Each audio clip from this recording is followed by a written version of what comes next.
Tov, Shabbat Shalom. Dans la paracha de cette semaine, donc la paracha de Vayeshev, il y a toute l'histoire de Yosef qui démarre. Et une histoire qui va nous accompagner jusqu'à la fin du livre de Bereshit. Et toute l'histoire de Yosef et de ses frères commence par les rêves de Yosef et par une mission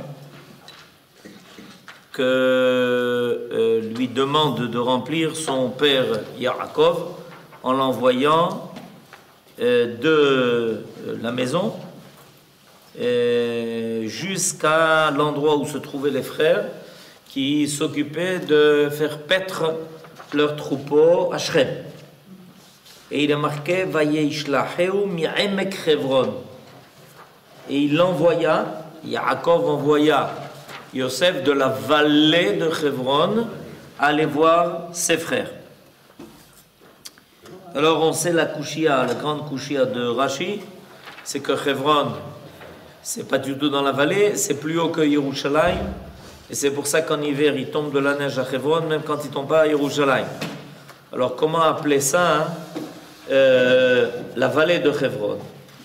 Et la réponse de Rashi, c'est que le mot Emek ne signifie pas dans ce cas-là la vallée, mais signifie quelque chose de profond, une idée profonde. Il y a quelque chose de profond qui se cachait, une intention profonde qui se cachait dans la mission que Yaakov demande à Yosef de remplir.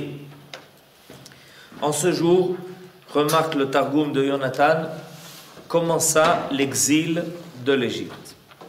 En effet, depuis le jour où Yaakov envoya Yosef à la rencontre de ses frères, l'enchaînement des événements conduisit en ligne droite à l'exil en Égypte. Le texte laisse entendre que Yaakov accompagna son fils jusqu'à la vallée de Chevron. Mais Chevron est sur la montagne, remarque Rashi. Que signifie alors la vallée de Chevron? Le texte sous-entend que Yaakov s'y était rendu pour suivre le dessein profond. Emek est apparenté au mot Amok, qui veut dire quelque chose de profond, annoncé au juste qui reposait à Chevron, Abraham. C'est-à-dire l'intention c'était finalement de pouvoir réaliser la prophétie qui avait déjà été donnée à Abraham quand Abraham avait entendu de la part de Akadosh Baruch Hu lors de Brit Ben Abetarim, Yado Ateda, ki ger yezacha be'eretz lo lahem. Donc de Chevron ici, ça ne veut pas dire simplement le lieu géographique de Chevron, mais de la prophétie qui a été donnée à Abraham qui se reposait à Chevron, à Marat Marpella, de manière à réaliser ce qui lui avait été dit lors de l'alliance entre les offrandes découpées, Brit Ben Abetarim, ta postérité sera étrangère dans un pays qui ne sera pas le sien. L'histoire de Yosef et de ses frères est ainsi considérée comme le début de la réalisation de l'annonce faite au premier patriarche. Tout commence à s'enclencher à partir du départ de Yosef pour aller voir ses frères, s'enclenche le processus de la descente en Égypte, parce qu'à partir de là, une chose va entraîner une autre. Cette idée revient souvent et sous différentes formes dans les réflexions des sages du Midrash, comme dans celles des exégètes consacrées à notre chapitre. Les personnages de cette histoire apparaissent ainsi comme étant des agents de la providence. Ces plans universels prévus pour la réalisation des buts messianiques de l'histoire, parce que vous comprenez bien que ce qui a été annoncé à Abraham ne concerne pas seulement l'époque des enfants de Yaakov et de Yosef, mais la Torah étant éternelle, elle annonce le futur déroulement des événements à la fin des temps. C'est-à-dire, en fait, le même modèle sera répété, où on voit que tout d'un coup, les événements s'enclenchent l'un à l'autre pour finalement faire aboutir au but qui est recherché. Et ça, c'est important de le comprendre parce que quand on isole les événements, on n'arrive pas à comprendre comment de telles choses ont pu arriver. Et comment quelqu'un a pu penser faire une chose pareille. Chaque événement, quand il est isolé, des fois il paraît tout à fait paradoxal et même c'est absurde ce qui s'est passé. C'est seulement quand tu arrives à remettre en place l'enchaînement des choses que tu arrives à constater qu'une chose liée à une autre a fini par engendrer de façon tout à fait détournée et inattendue, a fini par réaliser le but divin, a fini par réaliser ce qui était proposé. Et ça, il faut le savoir. Et ces plans universels, prévus pour la réalisation des buts messianiques de l'histoire, s'accomplissent au milieu des allées et venues, des rêves et des rancunes, des ambitions et des vindictes, des enfants de la famille d'Abraham. Et l'Écriture nous donne ici l'exemple de l'histoire d'une famille dont chaque membre demeure entièrement responsable de ses actes, quoi qu'ils agissent, dans la perspective historique, en tant que shluchim la makom, agent de la providence divine. C'est-à-dire que Akadosh, la science divine, est une science qui est tellement extraordinaire et tellement totale qu'elle est capable d'englober les actes qui sont faits par libre arbitre par chaque individu. Ce n'est pas des choses qui se contredisent. A priori, si ce qui se suit là, d'accord, on vient de nous expliquer en fait que toute cette histoire-là, qui va commencer avec la vente de Yosef, sa descente en Égypte, etc., c'était pour réaliser finalement la sortie d'Égypte. C'est le but. Ok? Donc on est maintenant là, au moment, un moment critique où tout va commencer. Alors tout est vendu à l'avance. Tout est relatif. Tout est vendu à l'avance, tout est en place, on n'a plus rien à faire, on n'a plus rien à dire. Et alors, et où est le libre arbitre? Et quoi que c'est fini. Alors Yosef, il est obligé d'aller à Shrem, ses frères sont obligés de le vendre. À ce moment-là, ils veulent le tuer, mais ils n'ont pas le choix parce qu'ils doivent le vendre. Alors ils le vendent, ils le vendent aux Égyptiens, il aboutit chez Poutifar. Bekitsu. Alors, d'après ce qui semble apparaître ici, il n'y a pas le choix. Alors non, c'est bidiouk ce qui nous est enseigné. C'est qu'en réalité, au niveau individuel, il y a un libre arbitre qui est conservé. Chacun est libre de ses actes. Mais la providence divine est capable de récupérer les actes de chacun et de les connecter l'un à l'autre pour finalement réaliser le but divin et pas le but humain. C'est-à-dire, quand les hommes agissent, qu'est-ce qu'ils ont en tête? L'intérêt personnel. Leur intérêt personnel, ce qu'ils poursuivent, ce qu'ils veulent faire. Rabot machashavot belevish. Bichlal, le Orach Chaim Akadosh, il pose une question extraordinaire. La question extraordinaire, c'est comment se fait-il que Yosef finalement soit vendu alors qu'il a reçu la mission de son père dès qu'il était allé faire une mitzvah. Pourquoi? Parce qu'on a un principe, shluchem mitzvah enam nizokim, c'est-à-dire que ceux qui partent faire des mitzvot ne sont pas en danger. À long terme. On a vu des cas. Et on a vu des cas contraires. Il y a fait meot. Donc on ne comprend pas. Alors regardez, tout à fait au début de la feuille, ce sujet est abordé. Quand Yosef est parti voir ses frères, envoyés par son père, il ne les soupçonnait cependant pas de commettre un acte de violence. Et il ne craignait pas un réel danger. Il le considérait en outre comme étant hors de danger, puisqu'il partait en mission sacrée. Shaliach mitzvah, quand Yaakov a envoyé son fils Yosef, est-ce que Yaakov avait une crainte quelconque à avoir? Réponse non. Pourquoi? D'abord, Yaakov ne vous peut surtout pas imaginer que ses fils soient capables de faire une chose pareille, de vouloir tuer leur frère et même de le jeter dans un puits et de le vendre en Égypte.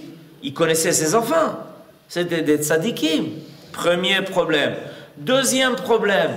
Mais de toutes les façons, il envoie son fils faire une mitzvah.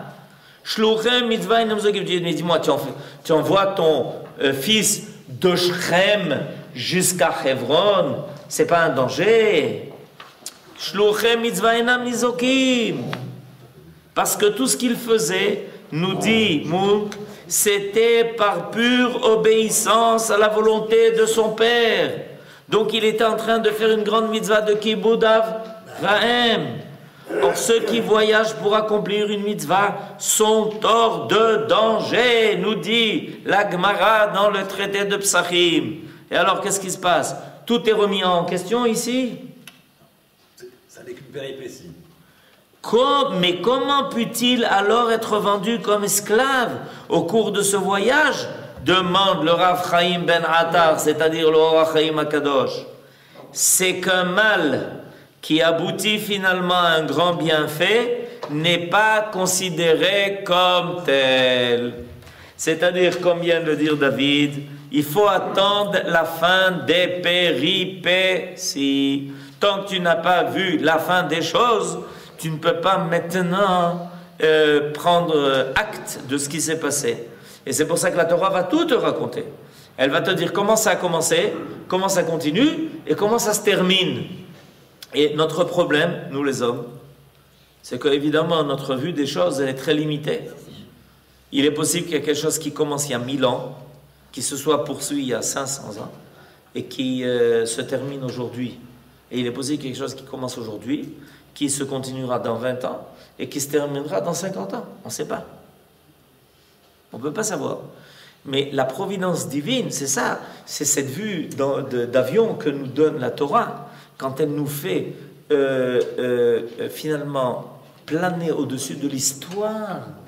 C'est pour ça que la Torah nous parle depuis la création du monde et de la création de l'homme jusqu'à la fin de la vie de Moshe Rabbeinu. Pour te dire, en réalité, sache, c'est une seule et même chose. Est-ce que tu es capable de considérer l'histoire depuis Bereshit jusqu'à l'E'ene Kol Israël comme une seule et même péripétie? Je ne suis pas capable. Mais la Torah te fait voir cela. Moshe Rabbeinu Elié au Adam Arishon. Et ce qui va se passer au milieu, c'est une des péripéties de l'histoire. Et si tu continues après ça, tu arrives à Yoshua. Et après Yoshua, tu arriveras au roi David. Et après le roi David, tu continueras jusqu'aux prophéties qui te parlent de la fin des temps. Et à la fin des temps, on verra tout cela comme étant une seule et même histoire. Une seule histoire. Et tout au milieu ne sont que des épisodes. Des épiphénomènes. C'est des épisodes, c'est des petits trucs qui se passent. Mais c'est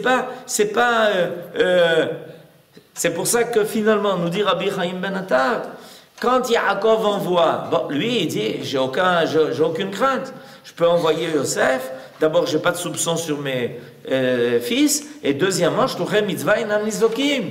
Mais c'est pas comme ça que ça s'est passé. Comment ça c'est pas comme ça que c'est passé? Quand Yosef a été vendu, Nachon. Et à ce moment-là, les frères sont en train de commettre un acte répréhensible pour lequel il leur sera tenu rigueur. Vous savez ce que dit Rabbeinu Bechayet sur la Torah? Rabbeinu Bechayet sur la Torah dit que les 10 sages de l'époque de la Mishnah qui ont été tués par les Romains et martyrisés, c'était pour expier la faute des frères de Yosef. Rabbi Akiva, Rabbi Hanania ben Teradion, c'était pour expier. Mais qu'est-ce qu'on a fait nous? C'est une seule et même histoire. Korim laze Aseret Harugei Malchut. Les Mekoubalim disent que la Aseret Harugei Malchut, c'est l'histoire de Yosef qui doit maintenant aboutir et continuer. Comment il s'appelait Rabbi Akiva? Akiva ben Yosef. Akiva ben Yosef. C'est-à-dire que toute leur histoire, il y a une globalisation de toute l'histoire du monde. Et personne, c'est pour ça qu'on peut jamais, en fait, si tu déconnectes les choses l'une de l'autre, tu as une compréhension qui est tout à fait partielle, qui te permettra jamais, tu pourras jamais comprendre. Si tu veux comprendre le Mashiach, il faut parler du roi David. Si tu ne parles pas du roi David, tu ne parles pas du Mashiach. De quoi tu parles? C'est l'aboutissement de la royauté de David. Tu parles du Mashiach sans parler du roi David et de ce que le roi David a fait et de l'intention de créer le royaume de Dieu sur terre, mais tu n'es pas du tout dans le Inyan. Tu es en train de prendre une bribe de l'histoire et d'en faire quelque chose qui est complètement déconnecté de ce qui l'a précédé. C'est une leçon qui est extraordinaire. Alors voilà que Yosef donc est parti, il a quitté son père. Il est Shaliach Mitzvah, il est en route pour Shrem, et il s'est été égaré dans la campagne. Yosef s'égare. Égaré à tout point de vue, remarque le Zohar. Il s'était égaré en croyant pouvoir mettre sa confiance en ses frères. Il recherchait leurs sentiments fraternels et ne les trouvait point. Aussi l'homme lui demanda-t-il, « Que vas-tu donc chercher ?» L'homme qu'il rencontre sur son chemin, il lui demande, « Mais qu'est-ce que tu cherches ?» Comme si Yosef ne connaissait pas la route. C'est la première fois. Nos ancêtres connaissaient Eretz Israël par cœur. Comment il s'est égaré? De quoi il s'est égaré? Mais ce n'est pas de cet égarement qu'il s'agit. Que cherches-tu? Ce verset est écrit en l'honneur de Yosef. Il te montre qu'il eut des nombreux prétextes pour rebrousser chemin et ne pas poursuivre la recherche de ses frères qu'il n'avait pas trouvé à Shrem, où son père l'avait envoyé. Mais il brava le danger par piété filiale et n'eut de cesse qu'il n'eût accompli sa mission. Le récit nous apprend de combien de moyens la providence divine dispose pour parvenir à ses fins. Elle dépêcha à Yosef au moment voulu un ange de service, Gabriel, qui, sous une forme humaine, s'adressa à lui et lui indiqua son chemin.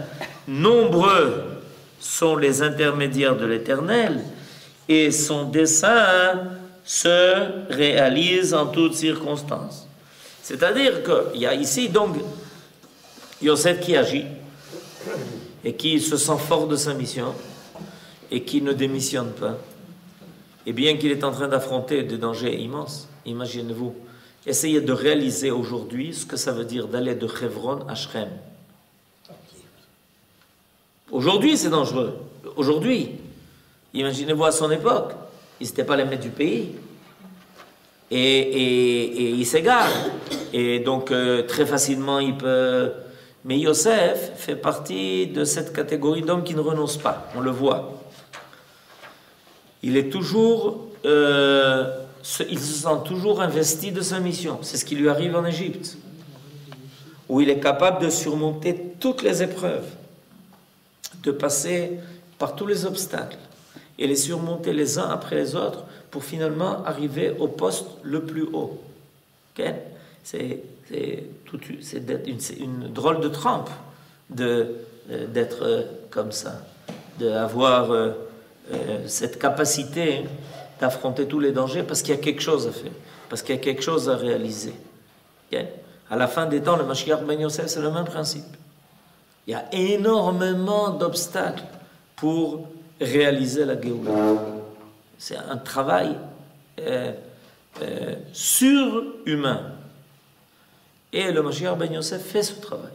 Ramener les exilés, les faire installer sur sa terre, et mener tous les combats qui est nécessaire pour finalement que le peuple d'Israël revienne complètement à son indépendance, etc. C'est son travail. Il renonce jamais. Il est toujours prêt à aller de l'avant, malgré tous les dangers qui le menacent. C'est ce que l'on voit avec Yosef. L'histoire de Yosef ne nous est pas racontée pour nous parler d'un personnage d'il y a 3500 ans. Elle nous est racontée pour nous parler de l'éternité de la valeur de Yosef. Okay? Yosef est une valeur. Et cette valeur, il faut en prendre conscience. Il faut s'imbiber de la valeur de ce qu'est Yosef. Parce que finalement, cette valeur, toutes les valeurs de nos ancêtres, revient à la fin des temps à un niveau de, pas d'individu seulement, mais à un niveau de phénomène. Le phénomène de Yosef, le phénomène des frères, le phénomène de Yehuda, c'est des phénomènes, c'est des comportements qui nous ont été donnés, qui font partie de nous-mêmes et qui sont, grâce à ça, nous permettent de progresser dans l'histoire. Alors, lui dit, cet homme que Yosef rencontre, lui dit, qui est l'ange Gabriel, qui a été envoyé pour, Gabriel vient du mot Leitgaber, Surmonter. La force de surmonter. Il dit, allons à Dothan. L'homme lui dit, j'ai entendu par derrière le rideau que l'exil égyptien doit commencer dès ce jour, et qu'il aura été révélé prophétiquement que les Chivim, habitants de Shrem, s'apprêtent à leur livrer bataille.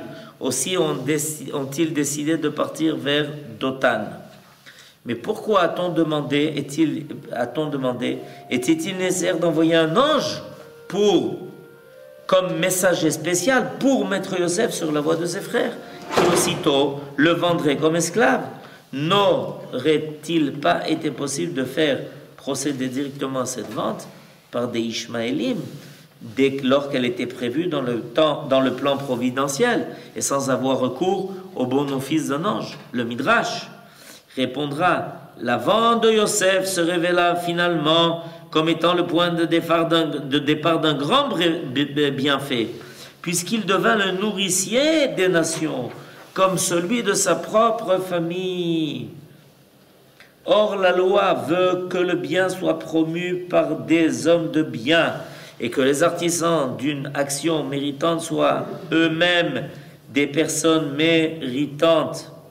Megalgelim Srut aliade Zakai.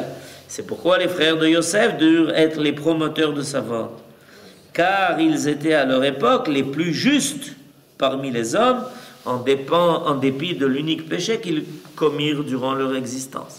C'est-à-dire que finalement, l'idée que ça soit un malach qui soit là et qui intervienne pour guider Yosef vers l'endroit où il pourra rencontrer ses frères, c'est bien pour nous prouver que ce n'est pas seulement au niveau humain que les choses se passent, mais qu'il y a là une dimension qui est divine, et non seulement elle est divine, mais elle est positive. Évidemment, c'est la même chose. C'est-à-dire que de ça va aboutir qu'Akadosh Baruch Hu ne fait pas intervenir des anges pour évidemment amener un résultat qui soit un échec. C'est-à-dire, déjà, avec l'apparition du Malach Gabriel qui vient à la rencontre de Yosef, c'est en fait pour l'investir d'une mission qui n'est plus seulement humaine, mais qui est maintenant divine. Vous comprenez? Tant que Yosef était en chemin et en route pour accomplir la mission que son père lui avait donnée, alors Yosef est en train d'accomplir la volonté de son père. Mais à partir du moment où sur le chemin on rencontre un ange, où il rencontre déjà le chaliach de Akadosh Baruch Hu qui est directement envoyé, alors c'est déjà plus son père qui l'envoie, c'est Akadosh Baruch Hu qui l'envoie. C'est pour ça que c'est un malach. Vous comprenez? C'est ça. Et ça arrive dans la vie. Et ça, ce qui arrive dans la vie de chacun.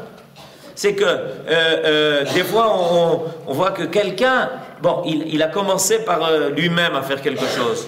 Et puis d'autres aussi lui ont demandé de faire quelque chose. Et puis à un moment donné, on voit qu'il y a d'autres événements qui se branchent là-dessus, okay, et qui amènent l'homme à réaliser des choses qui sont extraordinaires. Et qui vont bien au-delà de la première mission qui lui avait été donnée. Parce que si Yosef était reparti chez son père et qu'il avait dit à son père, ben, je ne les ai pas trouvés, qu'est-ce que son père lui aurait dit? Ben, la prochaine fois, ça courez, ça peut arriver.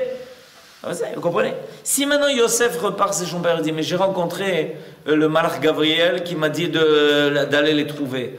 Alors Yaakov lui dit, c'est déjà plus entre mes mains. Gamarnou. C'est ça que finalement la Torah est en train de nous révéler.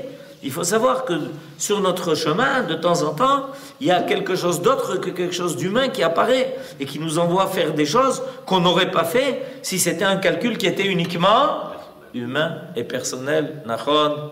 Quand ils disent Megalgedim ou Srout à l'île des Akaï, ça voudrait dire que la vente de Yosef c'est un Srout? Ça veut dire que ça se terminera finalement par la chose positive, Bédiouk. Et c'est pour ça que finalement les frères, tout le monde est impliqué dans l'affaire. Qui n'est pas impliqué? Si on résume maintenant notre paracha, qui est-ce qui n'est pas impliqué dans cette affaire? Yaakov est impliqué, les fils sont impliqués, Yosef est impliqué, Binyamin va être impliqué avec l'histoire de la coupe de la fin de la paracha, Yosef est impliqué, le pharaon est impliqué, tout le monde est dans l'affaire, il n'y a personne qui est en dedans, ok? C'est comme aujourd'hui, qui n'est pas impliqué à propos d'Israël? Tout le monde, y compris la lune, tout le monde est dans l'affaire. Tout le monde, il n'y a personne qui est en dehors. Tout le monde a quelque chose à dire, quelque chose à faire. Des gens dont on n'a jamais entendu. Tout le monde est là en train de faire monter la truc. Tout le monde est impliqué. Ça prouve quoi? C'est pas humain. C'est pas humain. Le monde entier est impliqué à ça. Tout d'un coup, tel pays qui était révolution, un autre il tombe, l'autre il monte, aujourd'hui c'est comme ça, demain c'est autre chose. Tout le monde est impliqué. On ne se rend pas compte qu'à l'échelon mondial en Europe, il n'y a plus aucun problème, tout est arrangé du matin au soir, il n'y a qu'une chose qui les intéresse, qu'est-ce qui va se passer avec Israël? Tout le monde est impliqué. Personne n'est en dehors. Faites le compte, vous ne trouverez pas un pays qui n'est pas impliqué dans l'affaire. Et quand on pense qu'il n'est pas impliqué, tout d'un coup, sensationnel, l'Arabie Saoudite est en train de préparer un plan d'attaque contre l'Iran avec Israël. L'Arabie Saoudite, plan d'attaque avec Israël. Ils s'en foutent complètement de quoi ils parlent. Complètement. Mais alors ça se déraille complètement. Je ne vous révèle pas des secrets, c'était marqué dans le journal. Mais oui. Vous comprenez? Tout le monde est impliqué. Mais n'importe quoi, tu ne comprends pas. Impossible. Tu ne comprends pas que c'est pas humain, ça, c'est pas possible. C'est pas quelque chose qui se passe à l'échelle humaine. Des renversements de situation du matin au soir. Des gens qui on ne sait pas qu'est-ce qu'ils veulent faire ici. Même un président français qui dit qu'il est venu ici parce que dans son pays personne ne le veut. Et au moins ici il est accepté. Shabbat shalom.